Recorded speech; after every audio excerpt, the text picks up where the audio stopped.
میں نے 70 سالہ بوڑھا اور 16 سالہ لڑکی کو گھر کرائے پر دیا۔ میں سمجھی یہ بچی اور بوڑھا باپ بیٹی ہیں، مگر اس وقت میں حیران رہ گئی جب وہ لڑکی بولی یہ میرے شوہر ہیں۔ پھر میں چپ ہو گئی اور کچھ نہ کہا۔ اگلے روز رات کو مجھے اس لڑکی کے چیخنے چلانے کی آوازیں آتی، میں تو ڈر گئی، اور پھر اگلے دن میں نے اس لڑکی کو اپنے گھر بلایا تو وہ مجھ سے گلے لگ کر بہت روئی اور کہنے لگی باجی میں آپ کو کچھ نہیں بتا سکتی۔ پھر میں نے چھپ کر ایک کیمرہ ان کے کمرے میں لگا دیا۔ پھر اگلی رات کیمرہ چلایا تو میری روح لرز گئی کہ وہ بوڑھا تو مجھے اپنا گھر کسی شریف فیملی کو کرائے پر دینا تھا، کیونکہ میں اکیلی عورت تھی اور بھری جوانی میں ہی بیوہ ہو گئی تھی۔ حمید کے جانے کے بعد میں بھری دنیا میں تنہا رہ گئی تھی، رشتے دار بھی ساتھ چھوڑ گئے تھے، میں اکیلی تھی اور پہاڑ جتنی لمبی زندگی۔ سمجھ نہیں آتا تھا کہ اب میں کیا کروں۔ آج پھر رات کے وقت کتے بھونک رہے تھے اور ان کے بھونکنے کی آواز سن کر میرا دل دہل رہا تھا۔ شاید حمید کی زندگی میں بھی کتے بھونکتے ہوں گے، مگر جب میرے سر پر شوہر کا سایہ سلامت تھا تو کسی چیز کا ڈر نہیں تھا، نہ ہی ان کتوں کی آواز کبھی اس طرح سے خوف میں مبتلا کیا کرتی تھی۔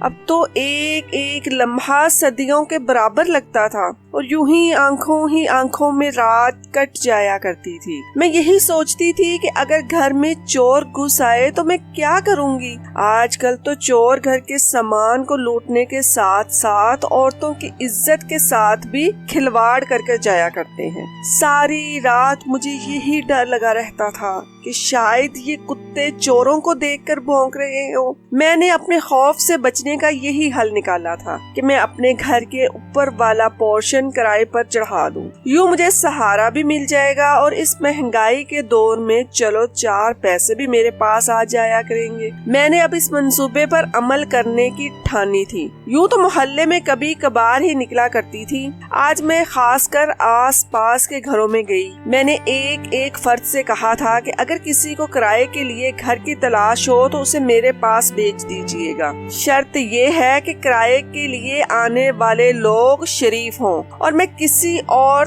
طرح کے شخص کو کرائے پر نہیں دوں گی، بلکہ کوئی فیملی ہی آئے۔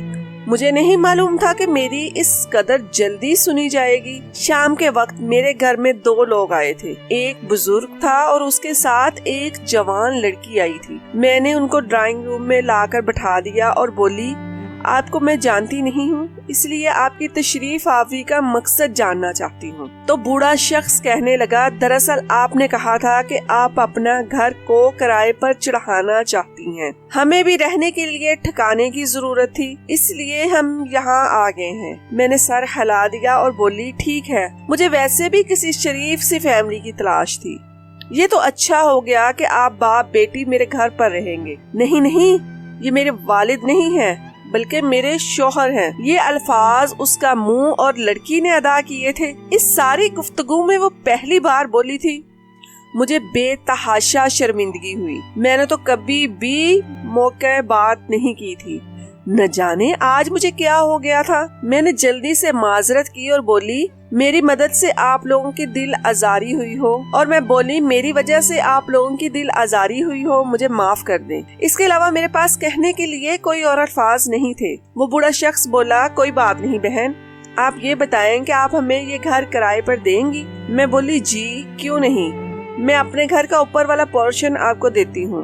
تب اس شخص کے چہرے پر اطمینان بھری مسکراہٹ پھیل گئی تھی۔ میں نے مسکرا کر اس کی بیوی کی جانب دیکھا تو اسے لگا جیسے وہ بہت پریشان ہو، گھبرائی ہوئی ہو اور اداس بھی، مگر میں نے سر جھٹک دیا کہ شاید یہ میرا وہم ہو۔ میں نے ان کو اوپر والا پورشن دکھایا جو کہ انہیں بہت پسند بھی آ گیا۔ کرائے کی بات ہوئی تو وقار صاحب منہ مانگا کرایہ دینے کو بھی تیار تھے۔ یہ میرے لیے خوشی کی بات تھی۔ میں نے اوپر والے پورشن کی چابی ان کو تھما دی اور اطمینان بھری سانس خارج کر کے نیچے آ گئی۔ میں چاہ کر بھی طوبا اور وقار کو اپنے ذہن سے جھٹک نہیں پا رہی تھی۔ طوبا بہت ہی خوبصورت لڑکی تھی، نہ جانے اس کے والدین کی ایسی کون سی مجبوری ہوگی جس کی وجہ سے انہوں نے اپنی پھول سی بیٹی وقار کو دے دی۔ مجھے طوبا میں اپنی چھوٹی بہن نظر آ رہی تھی۔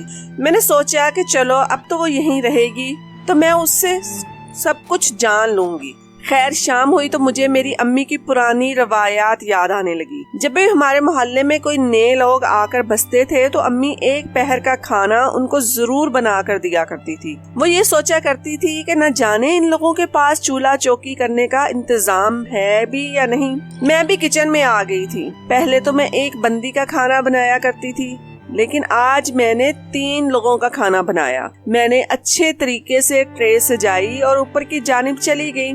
میں نے دروازے پر دستک دی مگر کسی نے دروازہ نہیں کھولا۔ اب میں یہ سوچ کر پریشان ہو رہی تھی کہ میں نے اوپر آ کر نہ جانے اچھا بھی کیا ہے یا نہیں۔ مجھے ان لوگوں کو اس طرح تنگ نہیں کرنا چاہیے تھا۔ میں واپس لوٹنے لگی جب دروازہ کھل گیا۔ سامنے ہی وقار کھڑا تھا۔ اس نے میرے ہاتھ میں ٹرے دیکھی تو کہنے لگا، بہن آپ نے بلا وجہ تکلف کیوں کیا؟ میں مسکرا دی اور بولی، نہیں اس میں تکلف والی کون سی بات ہے، پھر یہ تو میرا فرض بنتا ہے۔ ویسے بھی اسلام میں ہمسایوں کے بہت حقوق ہے اور آپ لوگ تو میرے ساتھ ہی رہنے لگے ہیں، مجھے اتنا تو کرنا ہی تھا۔ وقار بولا، دراصل طوبا کھانا بنانے ہی لگی تھی، آپ نے زحمت کی۔ میں بولی، آج کے دن بھی طوبا آرام کر لے، ویسے وہ ہے کہاں، میں ذرا اس سے بھی سلام دعا لے لوں۔ اتنا کہہ کر میں لاؤنج میں داخل ہونے ہی لگی تھی کہ وقار ایک دم سے میرے سامنے آ کر کھڑا ہو گیا۔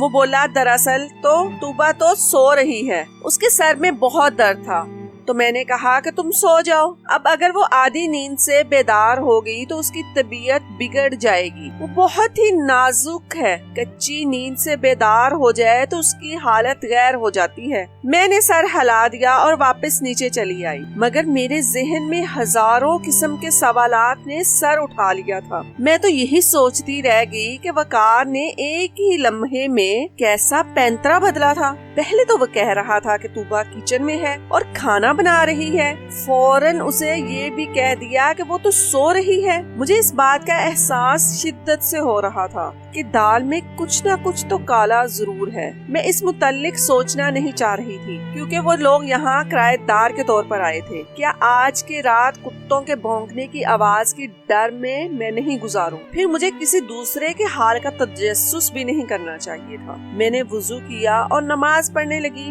نماز اور قرآن پاک کی تلاوت کے بعد میں نے بھی کھانا کھا لیا۔ مجھے اس بات کا 100% یقین تھا کہ طوبا میرے پاس ضرور آئے اور کھانے کے لیے شکریہ ادا کرے، کیونکہ واضح دار لوگ یوں ہی کسی کا تحفہ بغیر شکریہ ادا کیے نہیں رکھتے۔ میں نے بہت دیر تک طوبا کا انتظار کیا مگر یہ میری خام خیالی ہی ثابت ہوئی تھی۔ وہ نیچے نہیں آئی، اسی لیے میں اپنے کمرے میں سونے کے لیے چلی۔ آج مجھے چوروں سے ڈرنے کی کوئی ضرورت نہیں تھی۔ مجھے یقین تھا کہ آج کی رات میری بہت سکون سے کٹے گی۔ میں آرام سے سو گئی مگر آدھی رات کے وقت میں ہڑبڑا کر کروٹ لے بیٹھی تھی۔ میں یہی سوچ رہی تھی کہ آخر میری آنکھ کیسے کھل گئی۔ تبھی میری کانوں میں کسی لڑکی کے چیخنے کی آواز آ پڑی۔ ایسا لگ رہا تھا کہ چیخنے والی لڑکی بہت ہی تکلیف میں مبتلا ہے۔ مجھے بے تحاشا خوف آیا۔ میں شروع سے اتنی ڈرپوک نہیں تھی، لیکن جب سے حمید کا انتقال ہوا مجھے تو پتے کے ہلنے سے بھی ڈر لگنے لگا تھا۔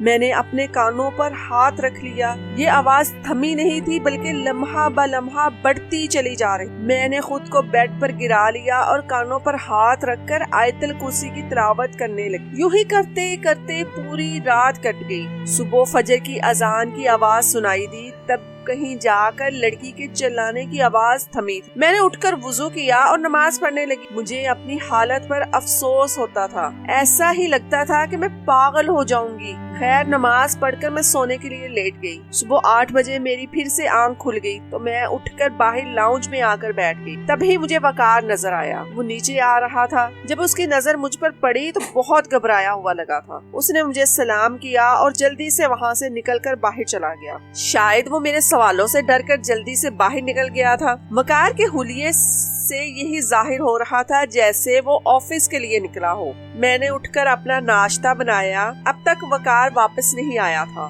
تو اس بات کی تصدیق ہو گئی کہ واقعی ہی کام کے سلسلے میں گھر سے باہر نکلا ہے۔ میں نے اس موقع کو غنیمت جانا کیونکہ کل سے میری طوبا کے ساتھ ایک بار بھی ملاقات نہیں ہوئی۔ میں اس کے ساتھ بیٹھ کر باتیں کرنا چاہتا، اس کے حالات کے متعلق جاننا چاہتا، اسی لیے میں سیڑھیاں چڑھ کر اوپر والے پورشن کی جانب آ گئی۔ میں نے دروازہ کھٹکایا اور اس کے انتظار میں کھڑی ہو گئی کہ ابھی طوبا دروازہ کھول دے گی، مگر اس نے دروازہ نہیں کھولا اور یہ کوئی عام بات نہیں تھی۔ وہ لڑکی کل سے میرے گھر آئی ہوئی ہے مگر میں نے اس کی ایک جھلک بھی نہیں دیکھی۔ میں واپس پلٹنے کی بجائے پھر سے دروازہ کھٹکانے لگی۔ تبھی طوبا کی گھبرائی ہوئی آواز مجھے سنائی دی تھی۔ وہ کہنے لگی، سدرا باجی یہ آپ ہی ہے نا؟ میں بولی، ہاں میں ہوں، تم دروازہ تو کھولو۔ ہاں، تب مجھے طوبا کے سسکنے کی آواز آئی تھی۔ وہ بولی، باجی میں دروازہ کیسے کھولوں؟ مجھے تو باہر سے وقار تالا لگا کر گئے ہوئے ہیں۔ میں اس کی بات سن کر حیران رہ گئی۔ تبھی میری نظر دروازے پر لٹکتے چھوٹے سے تالے پر پڑی۔ طوبا تمہارا شوہر تو باہر سے تمہیں بند کر کے کیوں گیا ہے؟ وہ بولی، میرا شوہر مجھ پر شک کرتا ہے، اس کی عمر مجھ سے زیادہ ہے نا، تو اسے ہر وقت یہی غم ستاتا رہتا ہے کہ میں کہیں اسے دھوکہ نہ دے دوں۔ میں طوبا کے لیے بے حد پریشان ہو گئی۔ میں بولی، تم ٹھیک تو ہو نا؟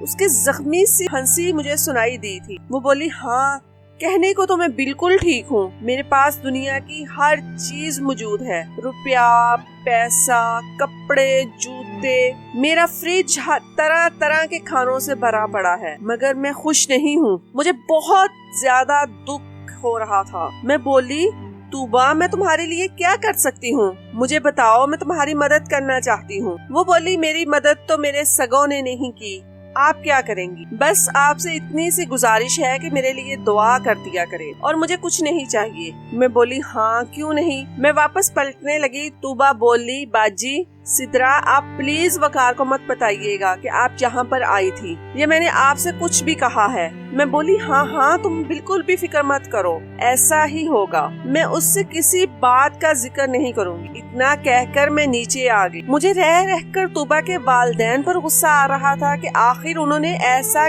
کیا ہی کیوں تھا۔ انہوں نے اپنی پھول سی بچی کی شادی ایک بڑی عمر کے مرد سے کیوں کر دی جو اپنی ساری زندگی اس پر شک کرتے ہوئے گزار دے گا۔ شام ہوئی تو وقار واپس آ گیا۔ مجھے سلام کر کے وہ اوپر چلا گیا تھا۔ میں سوچنے لگی کہ کاش یہ اپنی بیوی کو یوں قید میں نہ رکھتا تو کتنا اچھا ہوتا۔ چلو ہم دونوں لڑکیوں کی آپس میں دوستی ہو جاتی، ہم اپنا غم بانٹ لیتی، مگر اب کیا ہو سکتا تھا۔ خیر میں اپنے روزمرہ کے معاملات نمٹانے لگی اور سونے کے لیے لیٹ گئی تھی۔ آج پھر آدھی رات کے وقت میری آنکھ کھل گئی تھی اور آج بھی وہی ہوا جس نے مجھے کل سونے نہیں دیا تھا۔ مجھے کسی لڑکی کے چیخنے کی آواز سنائی دی تھی۔ میں نے کان لگائے تو مجھے یہ حقیقت آشکار ہوئی کہ یہ آواز تو بہت قریب سے آ رہی ہے۔ مجھے اس چیز کا سراغ ہر صورت میں لگانا تھا۔ میں اپنے کمرے سے باہر آ گئی تو اب چیخنے کی آواز زیادہ قریب سے سنائی دی۔ تب مجھے اندازہ ہوا کہ یہ چلانے کا شور کہیں اور سے نہیں بلکہ اوپر والے پورشن سے آ رہا تھا اور چیخنے والی لڑکی کوئی اور نہیں بلکہ طوبا ہے۔ ایک لمحے کے لیے تو میں سکتے کے عالم میں ہی آ گئی۔ پھر میں جلدی سے سیڑھیاں چڑھ گئی۔ مجھے طوبا سے پہلی نظر نہیں بڑا انس ہو گیا تھا۔ مجھے طوبا سے پہلی نظر میں ہی بڑا انس ہو گیا تھا۔ اب بھلا میں اس سے کیسے پریشانی میں چھوڑ سکتی تھی؟ میں نے زور زور سے دروازہ پیٹنا شروع کر دیا۔ میں کتنی ہی دیر یوں ہی کھڑی دروازہ کھٹکاتی رہی، مگر مجال ہے جو کسی نے ذرا بھی زحمت کی ہو، اور ایسا بھی نہیں تھا کہ دروازے کی آواز سن کر شور تھم گیا ہو، بلکہ اب تو مجھے طوبا کی چیخنے کی مزید آوازیں آ رہی تھی۔ دروازہ پیٹ پیٹ کر میرے ہاتھوں میں درد شروع ہو گیا تھا، اس لیے میں مجبوراً نیچے آ گئی۔ آج رات تو طوبا کی فکر میں مجھے نیند بھی نہیں آنے والی تھی، اسی لیے میں لاؤنج میں ہی بیٹھی رہی یہاں تک کہ فجر کی آواز گونجنے لگی۔ صبح جب وقار نیچے آیا تو مجھے دیکھتے ہی گھبرا گیا تھا۔ وہ باہر نکلنے لگا تو میں بولی، وقار صاحب میری بات سنیں۔ میں نے اس کے چہرے پر خوف سا بھرا ہوا دیکھا تھا۔ وہ میرے سامنے والے صوفے پر بیٹھ گیا اور بولا، میں جانتا ہوں کہ آپ مجھ سے کیا پوچھنا چاہتی ہیں۔ وقار کے چہرے پر بہت زیادہ اداسی پھیل گئی۔ وہ بولا، آپ کو توبہ کی فکر ہے نا کہ وہ کیوں چیختی رہتی ہے؟ مجھے بھی اس کی بے تحاشا فکر ہوتی ہے، مگر میں کچھ بھی کہنے سے قاصر ہوں۔ آپ کے پاس کوئی حل آئے تو مجھے بھی بتا دیں۔ میں نے دیکھا تھا کہ وقار کی آنکھوں سے آنسو نکل رہے ہیں اور وہ مجھ سے نظریں بچا کر اپنے آنسو صاف کر رہا تھا۔ میں بولی، آپ مجھے یہ بتائیں کہ اس کے ساتھ مسئلہ کیا ہے، تبھی تو کوئی حل بتاؤں گی نا۔ اس نے سر اٹھایا اور میری آنکھوں میں آنکھیں ڈال کر بولا، توبہ کا سب سے بڑا مسئلہ اس کے ناپسندیدہ شخص سے شادی ہے۔ میں نے حیرت سے وقار کی جانب دیکھا تو وہ ہنستی اور بولا، میری شکل و صورت کو غور سے دیکھیں اور مجھے بتائیں کہ کیا توبہ جیسی لڑکی میرے ساتھ خوش رہ سکتی ہے؟ اس دن تو آپ نے بھی مجھے اس کا باپ سمجھ لیا تھا۔ مجھ سے بس یہی غلطی سرزد ہوئی تھی کہ میں توبہ کے باپ کی باتوں میں آ گیا تھا۔ اس نے مجھ سے 10 لاکھ روپے کا قرضہ لیا تھا۔ اس نے 2 سال کے وعدے پر لیا تھا اور 5 سال گزر گئے تھے۔ وہ قرضہ نہیں لوٹا رہا تھا۔ میں اسے مہلت پر مہلت دیتا رہا، مگر اب میری بھی بس ہو گئی تھی۔ میں نے کہہ دیا کہ اگر اب میرے پیسے واپس نہ کیے تو میں تمہیں پولیس کے حوالے کر دوں گا۔ تو وہ کہنے لگا کہ میرے پاس تمہیں دینے کے لیے ایک بھی پیسہ نہیں ہے۔ تم یوں کرو کہ پیسوں کے عوض میری بیٹی سے شادی کر لو۔ مجھے اس کی بات نامناسب لگی۔ میں بولا، تم یہ کیا کہہ رہے ہو؟ اس نے فوراً اپنی بیٹی کی تصویر میرے سامنے کر دی اور بولا کہ اگر تم اس سے شادی نہیں کرو گے تو میں کسی اور سے پیسے لے کر اس کو رخصت کر دوں گا۔ دراصل میری شادی بہت کم عمر میں ہوئی تھی۔ میں فقط 22 برس کا تھا اور میری بیوی 18 برس کی۔ ہم دونوں ایک دوسرے کے سنگ بہت خوش تھے، مگر پھر وہ اولاد جنتے ہوئے انتقال کر گئی۔ نہ اولاد بچی اور نہ ہی بیوی۔ میں نے اپنی بیوی کے ساتھ وفا نبھائی اور 65 برس کی عمر کو پہنچ جانے کے باوجود بھی دوسری شادی نہیں کی تھی، مگر اب مجھے تنہائی کا احساس بڑی شدت سے ہوتا تھا۔ جی چاہتا تھا کہ کوئی میرا بھی ہو جس سے میں اپنا دکھ سکھ بیان کر سکوں، میں کسی کی سنوں اور کوئی میری سنے۔ میں توبہ کی باپ کی باتوں میں آ گیا اور شادی کے لیے ہاں کہہ دی۔ شادی کی رات توبہ نے میرے منہ پر تھپڑ مارا اور مجھ پر تھوک دیا، میں تمہاری کبھی بھی نہیں ہو سکتی، تمہیں شرم آنی چاہیے تھی اپنی بیٹی کی عمر کی لڑکی سے شادی کرتے ہوئے۔ اب وہ ہر رات مجھے جھوٹا کرنے کے لیے چیختی چلاتی ہے۔ اسی وجہ سے مجھے اپنا آبائی گھر بھی چھوڑنا پڑ گیا، کیونکہ لوگ مجھ پر شک کرتے تھے کہ شاید میں اپنی بیوی پر تشدد کرتا ہوں۔ میں یوں ہی گھر بدلتا رہتا ہوں۔ اگر مجھے کہیں امان نہیں ملتی، لوگ توبہ کی وجہ سے مجھے جینے نہیں دیتے۔ اب یہ میرا 4تھا گھر ہے۔ میں نے یہاں آ کر اس کے ہاتھ بھی جوڑ دیے تھے اور بولا تھا کہ مجھے آخری عمر میں یوں ذلیل مت کرو، تمہیں خدا کا واسطہ ہے، مجھے جی لینے دو۔ مگر وہ یہاں آ کر بھی اپنی حرکتوں سے باز نہیں آئی۔ لیکن آپ کو ایک بات بتاؤں، اس میں توبہ کا بھی کوئی قصور نہیں ہے۔ ذہنی طور پر بیمار ہو چکی ہے، اس کا علاج چل رہا ہے، وہ لوگوں کو زخمی بھی کر دیتی ہے، اسی لیے میں اسے باہر سے تالا لگا کر جاتا ہوں۔ میں یہ باتیں سن کر سجدہ رہ گئی۔ میں نے بڑے غور سے وقار کے چہرے کی جانب دیکھا، اس کی طرف دیکھ کر یہی لگ رہا تھا کہ وہ سچ کہہ رہا ہے۔ تب میں بولی، آپ سے ایک ریکویسٹ کروں گی۔ وہ بولے، جی آپ حکم کریں۔ میں بولی، آپ توبہ کو بند کر کے نہ جایا کریں، میں اس سے بات کرنے کی کوشش کروں گی، ہو سکتا ہے کہ اس کی حالت میں کچھ بہتری آ جائے۔ وقار پریشان ہو گیا۔ وہ بولا، آپ یہ سب اسی لیے کہہ رہی ہیں کیونکہ آپ نے اس کی حالت نہیں دیکھی۔ جب اسے غصہ آتا ہے تو وہ اس قدر جنونی ہو جاتی ہے کہ میرے لیے بھی اسے سنبھالنا مشکل ہو جاتا ہے۔ میں آفس میں ہوتا ہوں، آخر پیچھے سے وہ آپ پر حملہ کر دے تو قصوروار کون ہوگا؟ ہو سکتا ہے کہ وہ آپ کو بہت زیادہ نقصان کر دے، اسی لیے مجھے آپ اس کام سے معافی دیں، میں یہ سب نہیں کر سکتا۔ میں بولی، اگر توبہ نے مجھے کوئی بھی نقصان پہنچا دیا تو میں آپ کو قصوروار نہیں ٹھہراؤں گی، آپ بس توبہ کو کھول جائیں۔ وقار میری جانب بڑے غور سے دیکھتا رہا، پھر اس نے اپنی جیب سے چابی نکال کے مجھے تھما دی اور بولا، آپ نے ہوشیار رہنا ہے، جیسے ہی محسوس ہو کہ توبہ کو غصہ آ رہا ہے تو فوراً گھر سے باہر نکل جائیے گا۔ میں نے سر ہلا دیا تو وقار اٹھ کر چلا گیا اور میں یہی سوچ کر ہلکان ہوتی جا رہی تھی کہ آخر سچ کیا ہو سکتا ہے۔ تالا کھول کر میں اوپر والے پورشن میں آ گئی۔ مجھے توبہ صوفے پر بیٹھی نظر آئی، وہ کسی گہری سوچ میں گم تھی اور بار بار اپنے آنسو پونچھ رہی۔ میں نے کھنکار بھرا تو وہ مجھے دیکھ کر اچھل پڑی تھی، پر دل پر ہاتھ رکھ کر بولی، آپ نے تو میری جان ہی نکال دی۔ میں ہنستی تو وہ حیرت سے بولی، آپ یہاں کیسے آ گئی؟ آپ کو چابی کیسے مل گئی؟ میں بولی بس یہ تمہاری سدرا باجی کا کمال ہے۔ طوبا رونے لگی اور اٹھ کر میرے گلے لگ گئی۔ وہ بولی باجی مجھے بہت عرصے سے کسی ایسے کندھے کی تلاش تھی جس پر میں سر رکھ کر رو سکتی۔ طوبا تمہیں رونے کی ضرورت نہیں ہے، تمہاری باجی تمہارے پاس ہے۔ میں آج یہاں تم سے بہت ہی ضروری بات پوچھنے آئی ہوں۔ رات کے وقت تم چیخنے کیوں لگتی ہو؟ گو کہ میں نے وقار کی باتوں پر بھروسہ کر لیا تھا، مگر میں طوبا کی طرف سے بھی کہانی سننا چاہتا۔ مجھے یہی کہا گیا تھا کہ وقار نے مجھے پاگل ہی نہ بنا دیا۔ وہ گھبرا گئی، کہنے لگی نہیں میں تو نہیں چیختی، مجھے کیا ضرورت پڑی ہے، میں تو اپنی زندگی میں بہت۔ اس نے اچانک ہی کایا پلٹی تھی، کل تو کچھ اور کہہ رہی تھی۔ پھر وہ بولی آپ مجھے اپنا پورشن دکھائیں، آپ نے اسے کیسی سجاوٹ کی ہوئی ہے؟ میں بھی اپنا گھر سجانا چاہتی ہوں تاکہ جب میرا شوہر گھر آئے تو اسے تازگی کا احساس ہو۔ میں نے سر ہلا دیا اور بولی ہاں آ جاؤ تم۔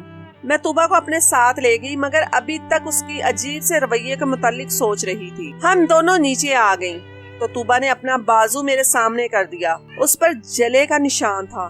وہ ایک دم سے خوف زدہ ہو گئی۔ میں بولی یہ کیا ہوا ہے؟ تو کہنے لگی میں نے آپ سے جو بھی باتیں کی تھی نہ جانے وہ میرے شوہر نے کیسے سن لی۔ شاید اس نے ریکارڈنگ کے لیے کچھ رکھا ہوا تھا۔ وہ مجھ پر بڑی گہری نظر رکھتا ہے، اسی لیے میں نے اوپر آپ سے کہا تھا کہ میں بہت خوش ہوں، جبکہ ایسا کچھ بھی نہیں۔ میرا بوڑھا شوہر مجھ پر بہت تشدد کرتا ہے۔ یہ جو رات بھر میں چیختی رہتی ہوں نا، یہ بلا وجہ نہیں ہے۔ آپ اگر اپنی آنکھوں سے دیکھ لیں کہ مجھ پر کیا گزرتی ہے تو آپ بے ہوش ہو جائیں۔ آپ کیمرہ منگوا کر اوپر والے پورشن میں لگوا دیں، میں تو ایسا کچھ بھی نہیں کر سکتی۔ دراصل پھر وہ ریکارڈنگ جو آپ تھانے میں جا کر دکھاؤ گے، میرے مجرم کو سزا مل جائے گی اور میں آزاد ہو جاؤں گی۔ میں بولی ٹھیک ہے، میں کچھ نہ کچھ کہتی ہوں۔ سچ کہوں تو میں ان دونوں میاں بیوی کی باتوں میں پھنس کر رہ گئی تھی۔ مجھے دونوں ہی کی باتوں پر یقین آ جاتا تھا، دونوں ہی معصوم لگنے لگتے تھے۔ سچ تک پہنچنے کا ایک ہی حل تھا اور وہ یہ تھا کہ میں سچ میں کیمرہ اوپر والے پورشن میں لگا دیتی۔ میں نے کیمرے کے لیے کسی سے کہہ دیا تھا۔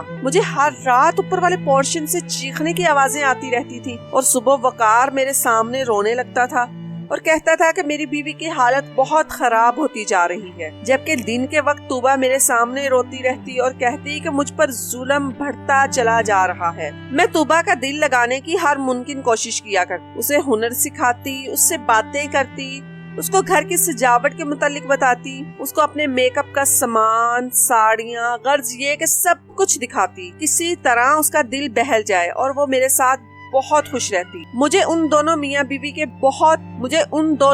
بیوی کی بہت فکر ہوتی تھی۔ میں چاہتی تھی کہ اگر وقار مجرم ہے تو اسے جلد سے جلد سزا مل جائے اور اگر طوبا بیمار ہے تو اس کا علاج ہو جائے۔ کیمرہ آنے میں ابھی ایک دن رہتا تھا۔ آج شام میں نے بریانی بنائی تو سوچا کہ طوبا کو دے آؤں۔ عموماً میں اس وقت کبھی بھی اوپر والے پورشن میں نہیں گئی۔ میں سیڑھیاں چڑھ کر اوپر جا رہی تھی جب میرے کانوں میں طوبا کی آواز پڑی۔ وہ بولی آج رات تم مکمل تیاری کے ساتھ آنا، تم اس کی فکر مت کرنا کہ وہ کمزور ہے، اسے قابو کرنا آسان ہے۔ میں یہ باتیں سن کر الٹے قدم لوٹ آئی۔ اب میرے سامنے طوبا کا کردار ایک سوالیہ نشان بنا ہوا تھا۔ شاید طوبا غلط تھی، وہ ہر رات اپنی کسی آشنا کو گھر پر بلاتی تھی اور وقار کو قابو کر لیتی تھی، کیا پتا باندھ بھی دیتی ہو اور پھر جان بوجھ کر چیختی ہو تاکہ لوگ وقار کو برا سمجھے اور وہ اپنی منمانی کرتی رہے۔ کیمرہ آنے میں تو ابھی دیر تھی، اس لیے میں نے اپنی ایک دوست لیڈی کانسٹیبل کو فون کیا اور سارے حالات سے آگاہ کر دیا۔ میں اس سے بولی کہ مجھے تمہاری مختصر سی ٹیم کی ضرورت ہے، میرے گھر آ جانا لیکن مکمل رازداری سے آنا۔ اس نے حامی بھر لی تھی۔ میں کھانا کھا کر اپنی دوست کا انتظار کر رہی تھی، پھر نہ جانے کیا ہوا، میری آنکھ لگ گئی۔ آنکھ کھلی تو میں ہسپتال میں تھی۔ میں نے اپنے ارد گرد حیرت سے دیکھا، میری دوست میرے سامنے کھڑی تھی۔ میں بولی نجمہ میں یہاں کیسے آئی ہوں؟ وہ ہنسی اور بولی اسی طرح تم بہت بڑا کارنامہ کر کے آئی ہو۔ کچھ عرصے سے ہمیں مسلسل اس چیز کی شکایت مل رہی تھی کہ ایک گروہ بہت سرگرم ہے، وہ لوگوں کے گھر میں گھس کر چوریاں کرتا ہے۔ کل رات تمہاری وجہ سے وہ گینگ ہمارے ہاتھ لگ گیا۔ میں بولی وہ کیسے؟ میری دوست کہنے لگی سدرا تمہارے گھر جو کرایہ دار رہ رہے تھے وہ اسی گروہ کا حصہ تھے۔ ان کا طریقہ واردات یہ ہے کہ وہ بے سہارا عورتوں کے گھر میں بطور پین گیسٹ رہتے ہیں، اور پھر وہ عورتوں کو چکمہ دینے کے لیے اداکاری کرتے تھے۔ شوہر بیوی پر الزام لگاتا اور بیوی شوہر پر۔ یہ عورتیں ان کے معاملات میں الجھ کر باقی سب کچھ بھول ہی جاتی تھی۔ تمہارے ساتھ بھی انہوں نے ایسا ہی کیا۔ تم نے خود طوبا کو اپنے گھر کی ایک ایک چیز دکھائی، تم نے اسے اپنے زیورات تک دکھا دیے۔ یہ تو تم شکر کرو